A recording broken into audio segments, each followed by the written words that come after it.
Il y a des jeunes femmes qui rêvent de devenir princesse toute leur vie sans jamais y parvenir, d'autres qui ne l'ont jamais envisagé et qui se retrouvent bien malgré elles sous le feu des projecteurs de familles royales et princières.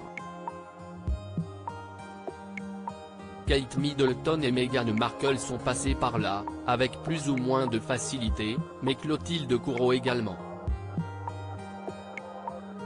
L'actrice, devenue star à la sortie de l'adolescence, est tombée sous le charme d'Emmanuel Philibert de Savoie. Elle est donc devenue princesse en l'épousant au cours d'une cérémonie grandiose en septembre 2003. Là où les pièces rapportées, surtout les femmes, doivent faire une croix sur les carrières qu'elle avait entamées, Clotilde Courreau a eu la chance de pouvoir poursuivre sa voie dans le cinéma et au théâtre. Une chance qui n'est pas donnée à tout le monde et dont la maman de Victoria, 19 ans et Louisa, 16 ans, profite encore aujourd'hui. Mais comme elle le dit si bien, le jugement des autres n'est jamais loin.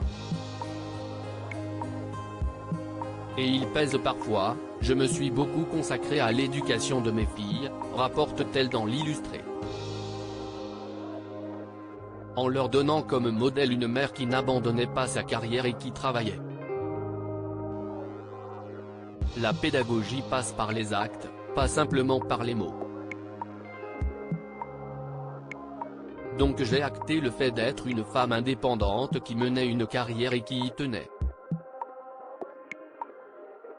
S'il était primordial pour elle de ne pas lâcher son métier, l'opinion publique lui en a apparemment fait baver. J'aurais été avocate ou médecin, peut-être que ça aurait été plus simple dans cette fonction et ce mariage. Cela aurait moins choqué que je poursuive mon métier.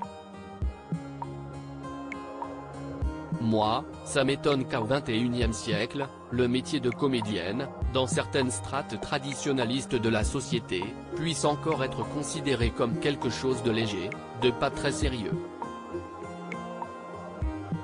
Un métier mais pas que.